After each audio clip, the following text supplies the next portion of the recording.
What's up, High Society? Welcome back to another episode of Sordward and Shielbert Spectacular Podcast, episode 25, the Quarter Quell, Hunger Games reference there. It's your commissioner, Ryan, head coach, Boston Braviaries, joined by Cole, head coach, Driftveil City Dragapults. Hey, Cole. What's up? Joined by Oliver, head coach, Montreal Milotics. Hello. Hello. And a rare appearance by Caitlin, head coach, the Denver Ninetales. Hi. So, regular season is over.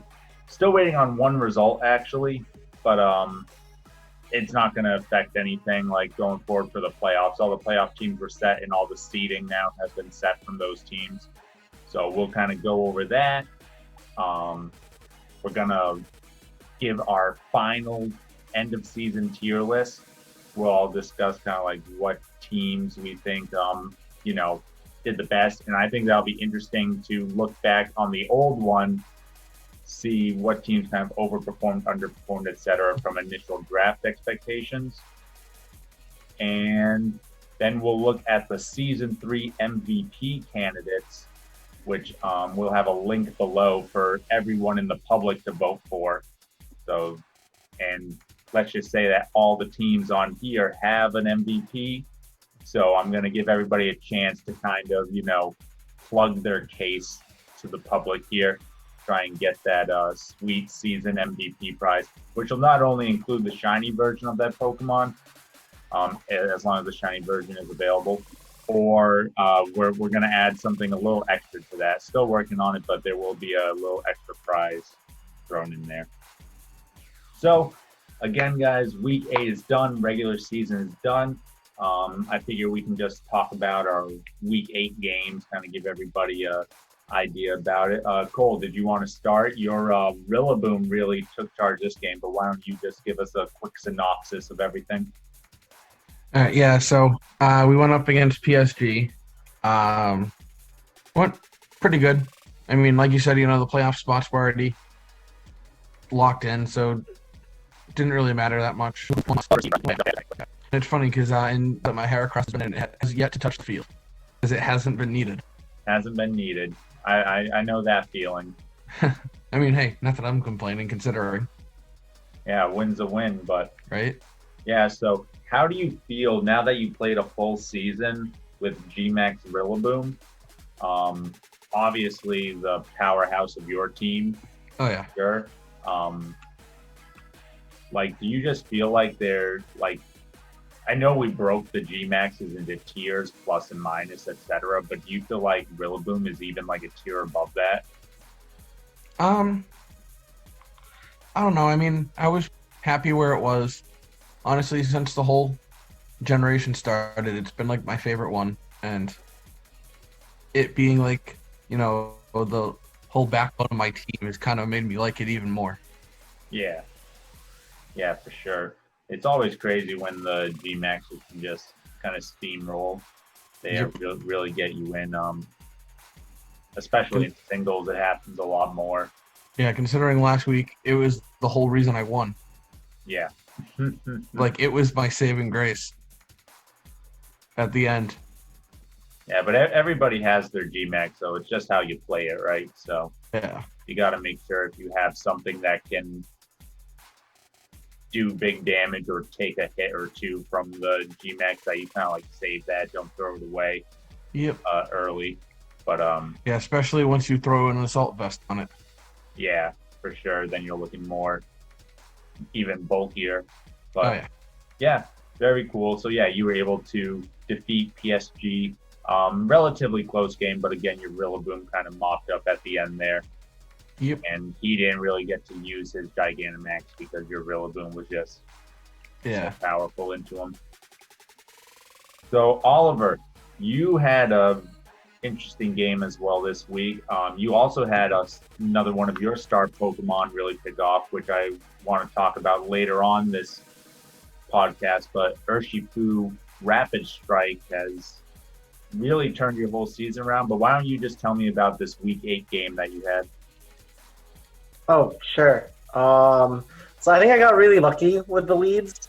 I kind of figured he was gonna start off with Gigalith, so that's why I led with Urshifu. I honestly thought he was gonna switch. Um, I was really tempted to U-turn, but then I was just like, oh, whatever, Surging Strikes, and then I'll just swap afterwards. So I got the KO. He swapped to Pelipper, I think, and then my Urshifu was choice banded, so I knew I had to swap him because it would have just gotten picked. And then I had there were a lot of switch-ins afterwards. I don't remember much, but I think I must have swapped Inteleon maybe. Yeah, you brought Inteleon into the Pelipper, and then you got next that. Yeah, and I went for the Hailstorm just because it was neutral, and I wanted to at least maybe roll for the Hurricane Miss. Because I kind of figured he'd keep using that. Then he swapped to Butterfree, which I was really worried he would just swap to Rillaboom and then Grassy Glide me, because I had nothing. I would have done. That. Yeah, but I got a little bit lucky. So they both KO'd each other. He had a Sash, but the Hail was enough to kill it. And then there was a lot of back and forth. I think after his Butterfree, he had Rillaboom up.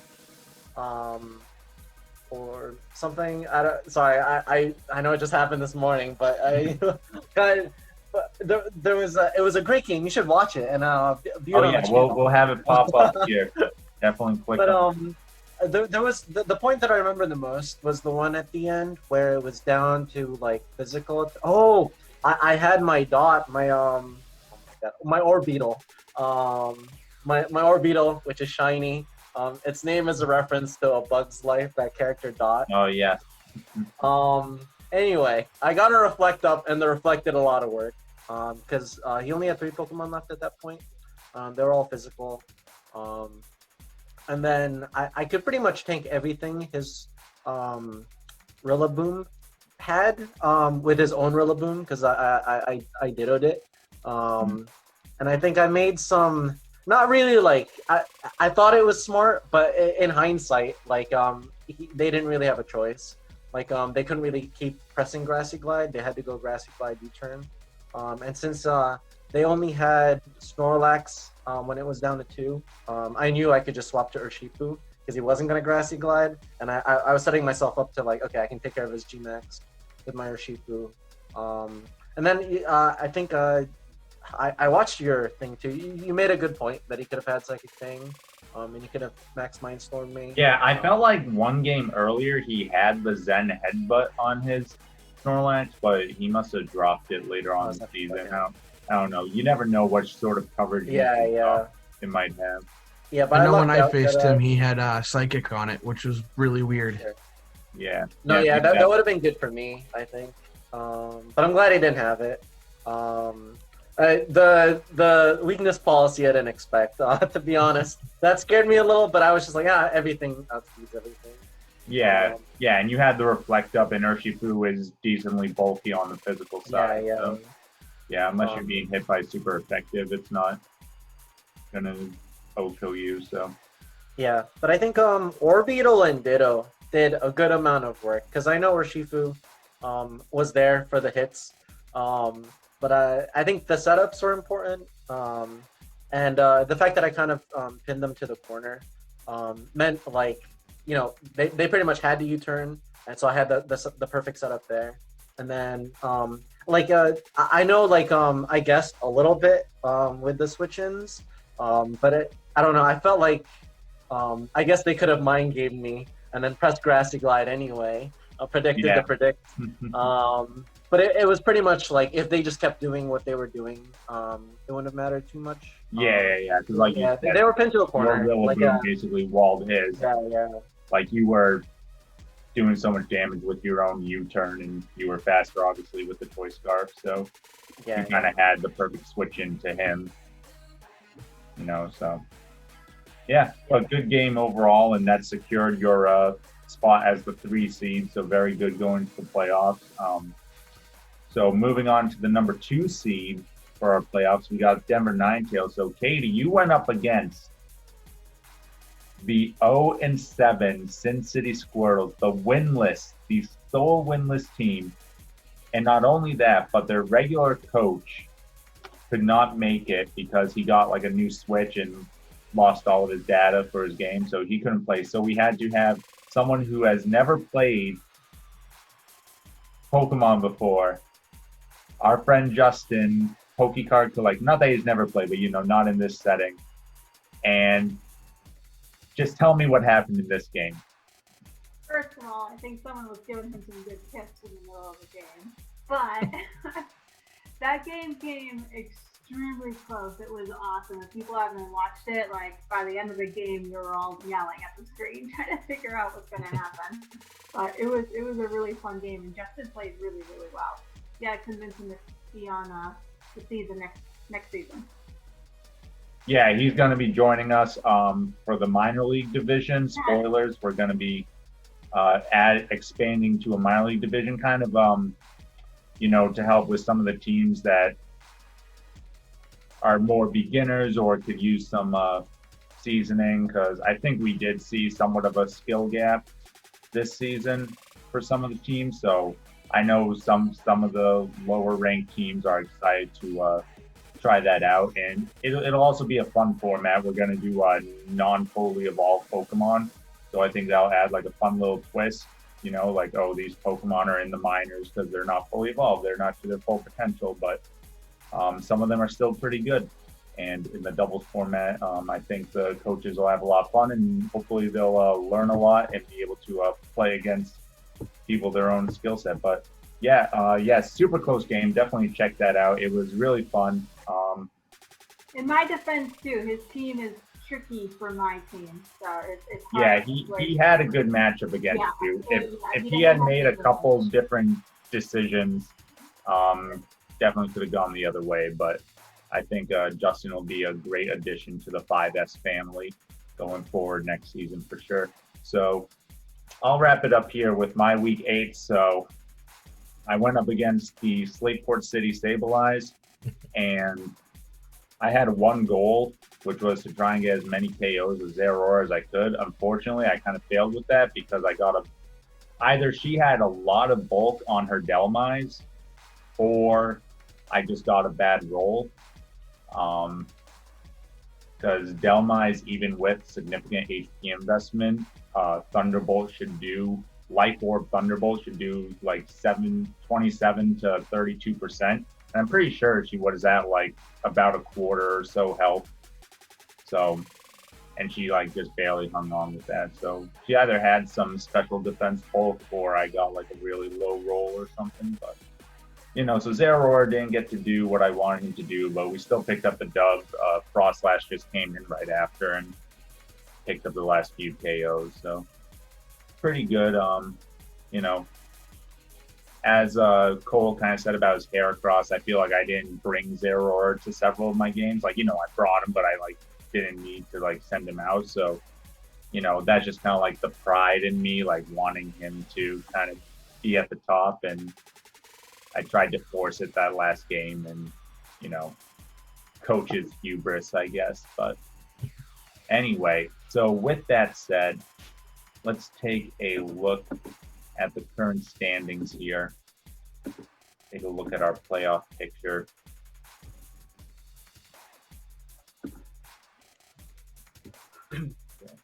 All right, so we see, I'll zoom this in a little bit more. So the top 10 teams are making the playoffs. Top 6 teams get a bye week this week. So we'll just kind of go through that. So undefeated 8-0. Pat on my back. First time ever. It's okay. It had to happen. The 2-time. Number 2, we got Denver. Number 3, there's Oliver, Montreal, Milotics. So Oliver, you started off 0-2, lest we forget. Yeah. They were very close games. You only lost by 1 Mon both times. And then you picked up your team MVP, I would say, Urshifu.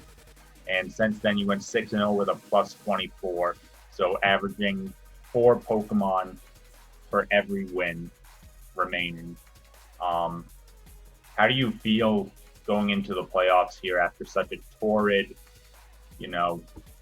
just like sweep through the rest of that season? I don't know. I feel decent, I guess. I have dark horse potential, maybe. Oh, I think you're definitely a scary team. I didn't get to play you this season, so I don't know what to expect really, other than, Ditto's always tricky to play around, and Urshifu is a mean guy, and Inteleon can do a lot of damage if you can't like counterattack it right away. So definitely a solid team. Also 6-2, we got the fourth place team, the Reno Weezings, who had a very good game against Tuscaloosa this week. First game went to time, and then they had to do a 4v4 sudden death, so that was pretty cool if you haven't checked that out. Cole, there you are, fifth place. Very respectable, 5-3 with a +10 differential. How do you feel going into the playoffs, Cole? I'm feeling confident. I didn't really do much in the way of like competitive before this, so like I had tried my hand at the ranked battles a little bit, but it's just too much work because you need that's like the stupid battle ready thing or whatever. Yeah, the things you bring in, so it's just too much work for not enough payoff. But yeah, no, I mean, like you said earlier, I've kind of had like a roller coaster, like an up and down season. I won my first one, then I dropped the next 3, and then I won my last 4, even though one was via forfeit. Yeah, but I think you would have picked that one up anyway. Right? That was the one against Tuscaloosa, right?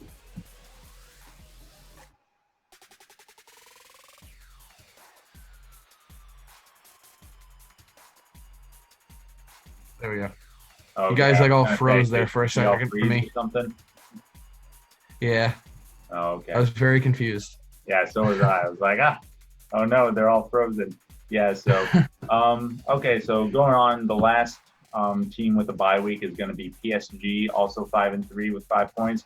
They win the tiebreaker over Tuscaloosa because they didn't play each other in the round in the regular season, so they don't have a tiebreaker there. So it goes to whichever team had the Pokemon with the most KOs, which PSG's Machamp has 12 KOs for the season, while Tuscaloosa's Infinity only had 10. So they win that tiebreaker there, which means that these 4 teams have to play this week. So we'll have Tuscaloosa going up against Charm City and LA Kinglers going up against Minnesota. So I think those will be some fun games. I think Minnesota and LA played each other early in the season, but Tuscaloosa and Charm City didn't play each other. So that'll be interesting to see how they do. Yeah, I wonder if Charm City will bring their Trick Room setup or not. But I think they would have done better if they had brought it this week against Minnesota. Minnesota's trying to set up and everything. But yeah, so quick question. So we all have bye weeks here. So do you guys expect to be doing like any prep work during the bye week? No. My team has been pretty, like, I didn't do a whole lot of trades or anything this season because I've been relatively satisfied with my team, and I don't see me switching too much up now. Yeah, I'm gonna kind of wait until to see who I'm facing before I try to do any prep. Yeah, well, I can already tell you who you're facing, Cole. Oh, okay. You're facing Reno. Because right now, the Crap. 2 teams that win out of here all play against the lower seed, and Denver will play against the higher seed. So the Okay, other 2 so games, now how Montreal to and get PSV around the and defense. Dragapults and Reno. Now I got to figure out how to break his break defensive through. wall. How to break through. And Ugh. tell Dave that he has to play fast. I told him before Tuscaloosa's game, you got to play fast. I think this will go to time. It went to time, so got to go fast. Got to go Sonic the Hedgehog speed here. All right, so Or Zeraora speed. yeah, Zeraora speed. Reggie Alecki speed. Right. That's the new one. So okay, guys. So we got the playoff picture. We got our team kind of at the bottom here too. They'll be doing a losers bracket. with the winner of the losers bracket getting the #1 overall seed in next season's draft. But with that said, we gotta tier these teams now. We did this post draft, and I think it'll be interesting to tier these and then kind of look back later, see what teams underperformed, overperformed, etc. So we'll just kind of go in the order as they are shown. So feel free to just kind of shout out where you think they go. But we got the Tuscaloosa Talonflames. The end of the season, 5-3. They had a forfeit loss against you, Cole, as you mentioned earlier. Yeah. So G-Max, Lapras, Dracovish, Talonflame, kind of like their core. Indeedee was their main KO I would Pokemon. say a solid A. Yeah, Okay? I agree. Yeah, I think they never picked up, so they don't have anything to do hazards, and their only way to get rid of hazards is Serena. So I always felt like they needed something with that because their team is very weak to rocks, but they never picked that up. All right, we got the two-time, the defending champion, the 8-0, Mr. Undefeated. Probably a B, right? Because he's being a little cocky right now. I'm just stating facts here. No, I mean, yeah, put yourself at the top, right? Like, Right? I still don't like my team though, right? My team is still kind of weak. I think maybe next season, not next season, next podcast, I'll put some strength of schedules on there and we can look at that. But I think my schedule overall, when you look at it, was kind of weaker at the latter half. So I think I got my wins against the better teams early before they figured out their kind of like overall strats. You draft yourself in G-Max? What's that? You just draft yourself in G-Max? Yeah. Basically, but yeah, so all right. You know, just courtesy of being undefeated, I'll go up there. Okay, next we got Charm City, 4-4. They've had an up and down season. I think they won their first two, then they lost 3 in a row, then they won the next 2, and then they lost their last one. So they squeak into the playoffs in the 10th seed. Where would you put them, Oliver? oh, I lost to them week 1, didn't I? You did. I don't know. I think B. Yeah, I think B is solid. Yeah. There's still a lot I think they could improve upon with their team, but hopefully they come with some strats in the playoffs for sure. All right, next we got the 7-1 Denver Ninetales. Only loss was to your two-time defending champion, Mr. Undefeated, Ryan, head coach Boston Braviers. Cole, where do we like Denver? Right next to you. Yeah, yeah. G-Max. The weather stuff scares me. I like my weather team. Yeah, That's why I'm glad I haven't had to face you yet. And honestly, like, I didn't use the Aurora at all in the game against Denver, but Doug Trio scares me. Just its ability to trap and just kill whatever it wants. Just like it's a free kill to anything. All right, so we got you here, Cole. We got the Driftveil City Dragapults, 5-3, 5th place in the regular season. Oliver, where do we like Cole here? Wait, why do you keep asking me? Wait. Fine, Katie, where do we like Cole here? I'm not going to ask Cole. I wouldn't have answered. I like him as an A. I think that he's done pretty well this season. I think he has a solid team. Yeah, for sure. I mean, we already kind of spoke about this, but that Rillaboom scares the heck out of me. Oh, yeah, really. I don't know how I would break through that and then not even mention the rest of his team even. All right, next we got the LA Kinglers, 5-3. They had an even differential, 9th place. They've kind of gone up and down this season as well. They started out kind of slow. I think they started out 0-2, but then they picked up some wins. So they got G-Max, Colossal, Excadrill, Dracozolt, Seismitoad, Cole, where do you like Jake and the LA Kinglers? I'd say probably like right on either like the high side of B or like the lower side of A, because you're kind of like right on the verge. Yeah, I kind of like B. I'm gonna move you in front of Tuscaloosa too. I kind of like high B just because I I would have to look at their schedule again, but I feel like their wins were against kind of like those lower teams. So I want to see them like go up against like one of those top 6 teams and like give a good battle against that. I mean, next, he did beat me. Oh, he did beat you? Was Yeah. that? But it was close. It was like down to like 1, I think. Oh wow. Yeah, so that's not a bad win then. Okay, I give him credit for that. All right, next we got Matt in the Minnesota Nido Kings, Mr. Setup, Mr. Shell Smash, Mr. Sword Dance, Mr. Double Dance Haxorus. Guys, just click Haze. Just click Haze. Not everyone runs Haze. Everybody should run Haze or Clear Smog. All right, so Oliver, where do you like the 5-3 Minnesota Nido Kings? I think they should also be an A. The Dormanitan scares me.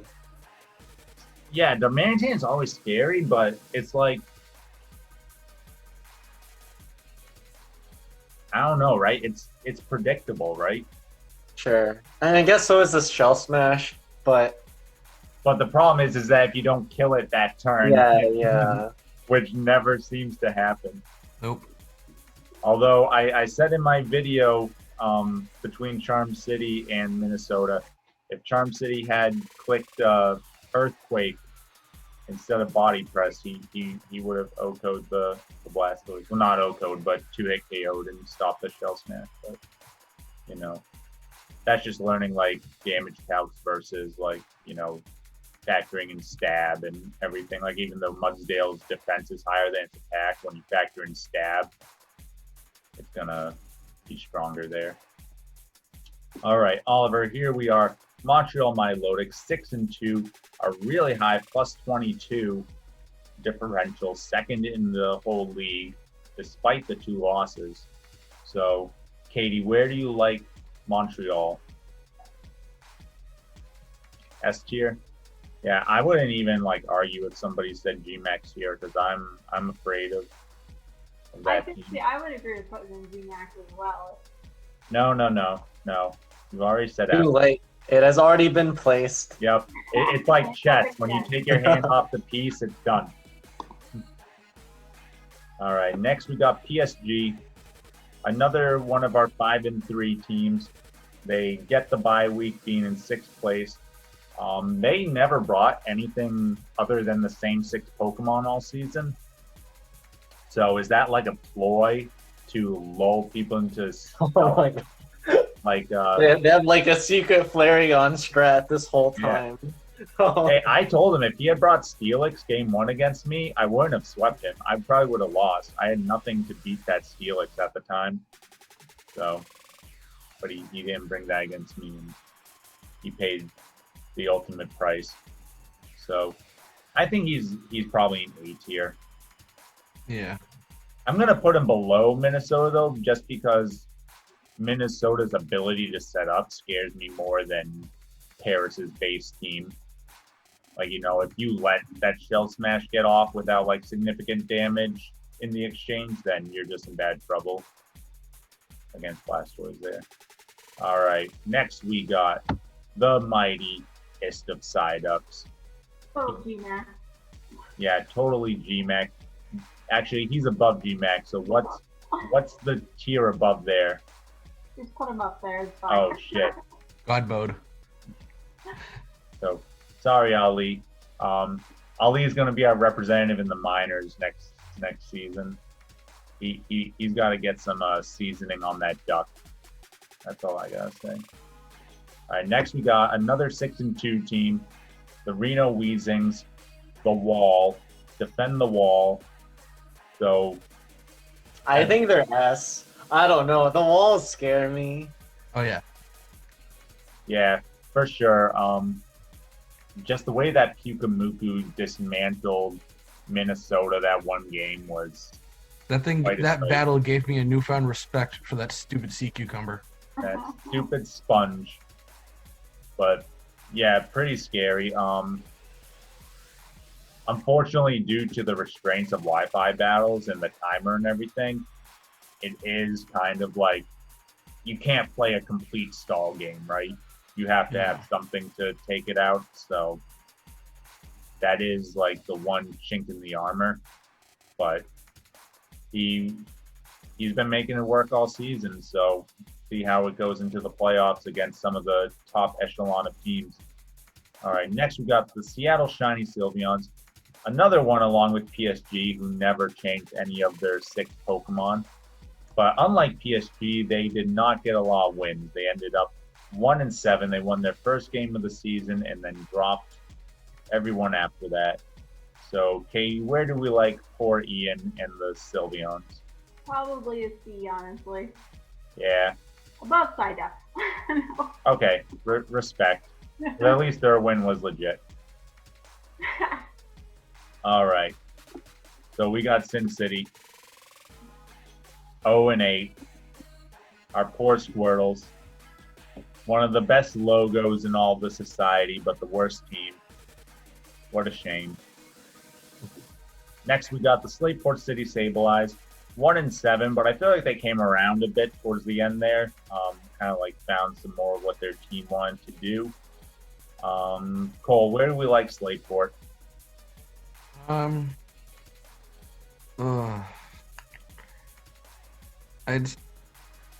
say probably C. Just honestly just because of her record. That's really it. Like. Yeah. Yeah. I think she does have a decent team. It would be based off the record. So. Yeah. Yeah. Yeah, for sure. I think Slateport has potential. I've already spoken to Yvonne. She's excited to try out the new minor league. I think she'll do well in the minor league. Yeah. Oh yeah. Yeah, I think she's a smart player. So. Mm-hmm. All right, next we got Vero Beach, the rookie of the league. He's never played Pokemon before Sword and Shield. He started off hot 2-0, and then unfortunately lost every game after that. Now we don't know the results from this last game. That's the one that I haven't gotten in yet. But he's playing against the side up, so we can assume he won, right? So with that said, Oliver, where do we like Vero, Mr. Unpredictable? I think his team is solid. Honestly, I think the weird items, I don't know. I know it's hard to play around weird items, but I'm not sure. If he had Mach Punch on his Conkeldurr, he would have crushed me. But he just didn't have the egg move at the time, so I think he's B tier. I also wonder, because I know he brought the wrong team to RMAC, so I wonder how he would have done. Yeah. The team that he had lined up. Yeah, every time I lose, it's because I brought the wrong team to the match.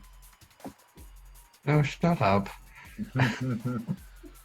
I'm just saying, in the past and in the future. All right, next we got Juan and the Worcester Delibirds. Last but not least, he ended up 2-6 in the season.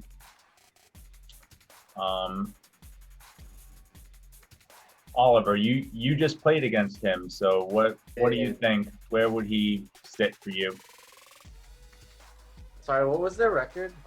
2-6. I think they should be in B, maybe lower end of B. Yeah, I think I don't know. I'm gonna try and do some fun little videos during the off season, geared more towards the minor leagues and beginners and stuff, and just kind of go over some basics to show it in game and give some thought process behind some stuff. But like you said, I feel like Juan doesn't like to switch out his Pokemon enough. Like you said, against the Urshifu right at the beginning, if he had switched out, maybe Yeah. Something else could have I happened. think if they also made like Peliport being like the lead of a rain team could have been an option too. Yeah, And he Rillaboom could never have really teamed brought up. anything to capitalize. He had Gigalith and he had Pelipper, but he never really brought anything to capitalize on either of those weathers. He never went for like a Poliwrath was available, Kingdra was available if he wanted to go for like. Well, he couldn't get Kingdra because it was the same tier as Pelipper, but like Poliwrath was available as like a Swift Swim Rain Pokemon. Yeah, but okay, pretty even, tier list here. So I think that kind of like makes sense. I mean, it kind of just reflects the record, right? So maybe it was kind of too easy for us, but we can look back at what the original tier list was later. Unfortunately, I deleted it from here when I made this one, so we can't show it live here. Actually, maybe we can. Let me check something. All of you, hold on a second. I said hold the. Wait, there was a tier list at the start of the season? I didn't know about Yeah. this. Yeah. Yeah, let me see if I can find it. Yeah, it was like the weekend. Yeah, Af- before of the- we did after it like the draft. right after the draft. And it was like, hey, let's just tier list everybody based on their draft.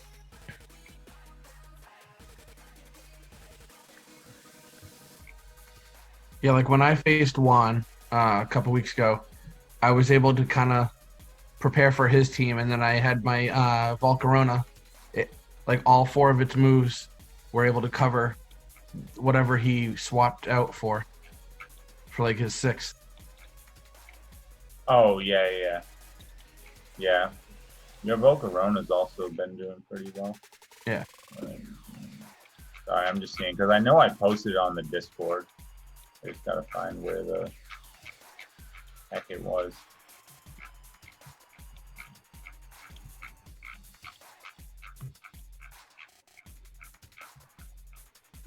Doo-doo-doo. Alright, maybe I didn't post it on the Discord.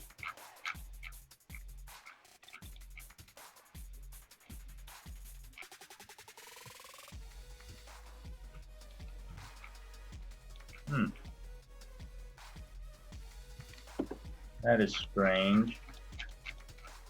Why would I make a tier list and not post it anywhere?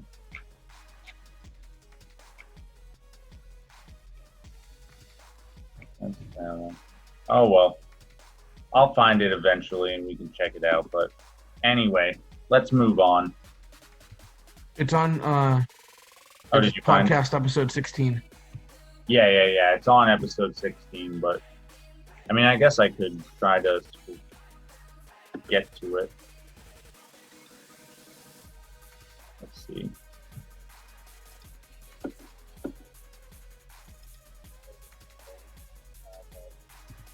Yeah, it's like towards the end, right? Yeah, it's at like just past the hour and a half mark.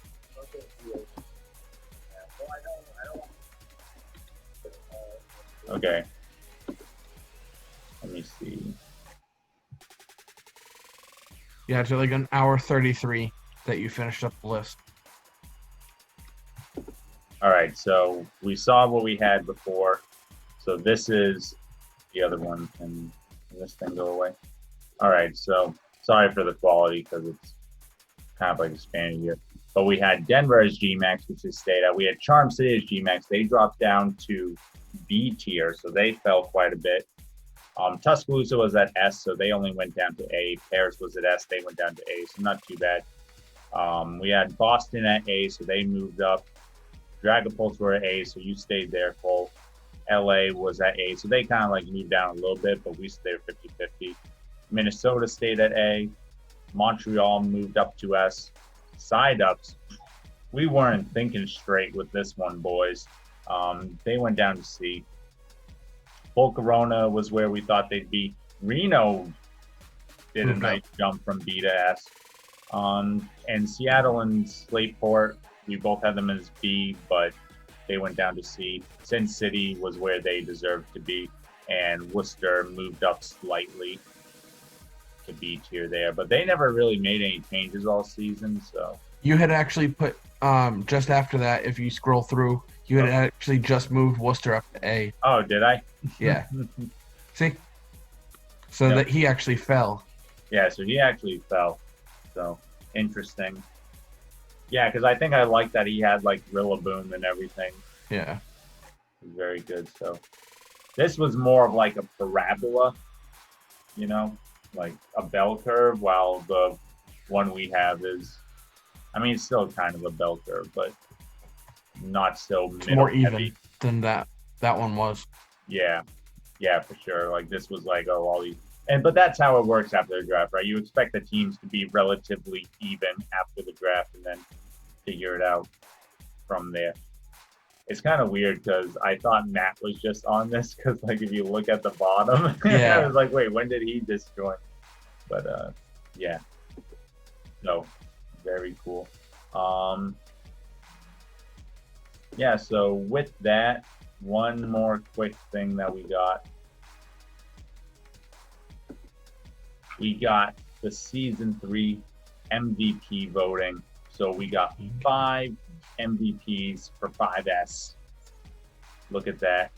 And yeah, I'm going to go through them. And when we get to everybody's who's currently on the podcast, I'll let you guys say like a kind of word about them. So first up, we got G-Max Rillaboom from the Driftveil City Dragapults. Played in 7 games. Didn't get to 8 because of that forfeit game. But 15 KOs in those 7 games, only 4 feints. The team record was 5-3 with a +10 differential. Cole, this is your MVP, going for the season MVP. Give me a little speech about him. Well, I mean, like even at the beginning of the season, I knew Rillaboom would do pretty good. I didn't realize it was up to 15 KOs. That was higher than I thought. I was thinking like 12 or 13. You know, like I had said earlier, it's kind of been like the backbone of my team. The one thing I can fall back on when I'm close to losing, or when I just want to hurt somebody. That drum solo does a lot. Yeah. All right. Speaking of grass G-Maxes, we have G-Max Venusaur from the Denver Ninetales. Played in 8 games, 14 KOs, 4 feints. Team record was 7-1 with a +18 differential. Katie, this is your G-Max. How do you feel about G-Max Venusaur? Why should the people vote Venusaur for MVP? G-Max Venusaur in this one is practically unstoppable, and honestly, I think he'd have more KOs if I knew how to play with him a little bit better in the beginning of my season. Like, there were a few games where I wish I had clicked certain moves if I had kind of understood how, say, like Weather Ball, how it works in the weather. And for a while, I assumed that when he dies, that the Vine Lash went away too. I didn't realize that stayed out. So if I had known some of those things or been more aware, I think he would have had even more KOs. So he's awesome G-Max. Yeah, awesome. Venusaur, yes, very scary in the sun for sure. And that G-Max Vine Lash with that extra residual damage against non-grass types, very scary. All right, we got the representative of the Boston Braviary, Zeraora. Played in all 8 games, 14 KOs, 3 feints. Team record 8-0, +26 differential. So Zeraora, the Prowler of the Sinister Six, you know, the all-star of the undefeated team. You know, that alone should make him worthy of your consideration for an MVP vote. I would have liked to have gone more KOs, but if you look back at my matches, there were a couple where I just didn't even need him in some of them. Like there was one where Como got 5 KOs. So, you know, that was the Como game there. And then there was the one against Denver where, again, he never came out. But that was like kind of spread about with the team. So, yeah, consider Zeraora. Check out my games, the ones that he played in, and see the power of the Lightning Cat. All right, next up we have Urshifu Rapid Strike representing the Montreal Milotics. Played in only 5 games all season. This is crazy. 5 games because Oliver, you didn't pick him up until week 3. Plus, there was a forfeit game that you were the winner of due to forfeit. 14 KOs in only those 5 games. Never died. Urshifu never tasted that. KDR is still going. Just saying. He's a beast. Yeah. Record 6-2 with a plus 22, but team record with Urshifu was 6-0, Yeah. 24. No, yeah, if you think about it, right? Like, I was losing, and then I picked up Urshifu, and then I stopped losing. So, I mean, what else can you say? Well, So, you can say Urshifu that I never started losing, so go Aurora. That's fair. But, I mean, so you were already good, right? But, like, Urshifu's, like, the proven X factor, right? Like, I sucked. I was 0-2, started from the bottom, and then I picked up Urshifu, and now we're here. Yeah, those stats on Urshifu in the limited number of games is mind-boggling. No, yeah, I didn't realize. I didn't realize how much I relied on him. Yeah. Oh, yeah, he did some damage. And last but definitely not least, again, I don't know the final results from the Vero versus Psyducks game, but unless Cinderace got like 5 KOs that game, this will be our Season 3 KO leader. We got G-Max Blastoise of the Minnesota Nido-Kings. 8 games played, 16 KOs, 5 feints, team record 5-3 with a +4 differential. So if you like killing things, this is your boy. The most kills in the society this season, 16 KOs. So link to this poll will be in the description. So if you're watching this and you have a favorite team, favorite Pokemon, favorite MVP, definitely check it out. And comment down below which one you voted for so that we can all complain to you publicly that you didn't vote for ours. All right, guys. So one more quick little thing before we kind of wrap it up here. So the new, this is for our TCG fans, if they sat through all this, but the new Vivid Voltage set just came out this past week, this past weekend. So I did want to say that we do have some product. We're going to be opening an ETB this week coming up, an Elite Trainer box. And of course, don't forget our Vivid Voltage Pack Battle Tournament with 16 Poketubers. So we got our box of Vivid Voltage packs that hopefully we'll use all of these because that'll mean that we went very far in the tournament. So that would be awesome. But just something to check that out. And make sure you check out the merch below for our Vivid Voltage tournament. You can use code VIVID, that's VIVID 5S, to save 10% on all merch in the store. So definitely check that out, whether you want the Vivid Voltage merch or if you just want to represent your favorite 5S team now that Season 3 is going into the playoffs. So kind of last thoughts from the coaches here. Cole, what's your prediction for your team going into the playoffs? I mean, hopefully I can get past Reno and his defensive wall, like I said earlier. I mean, you know, at the start of the season, I didn't even think I was going to be in the playoffs. So, I mean, my expectations have already been kind of surpassed. So, we'll see where it goes from here. There you go, Oliver. 3rd place, Urshifu, carrying you on his back. How far will he take it? Okay, so either I choke, I lose the first time I play, or I take it all the way. No in between. No in between. Okay, so if you win the first game, it's over. It's Yeah, over either way. It's gotta either ride the over wave. or- Yeah, I've got momentum, you know. There you go. Katie, what about you? 2nd place with the Denver Ninetales. Will the sun shine on Denver this season? just hoping that I get another rematch with you and that somebody can finally take you down. That would be the finals there, so that's lofty goals for you.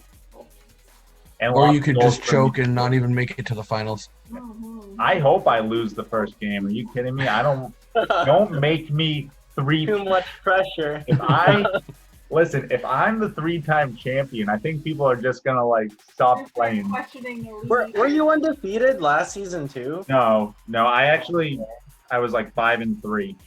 Okay. I was So 5 you were and one of 3 us. both seasons before. Yeah, I was the 3 seed in season 1 at 5-3 because I had a good differential, and then I was the 4th.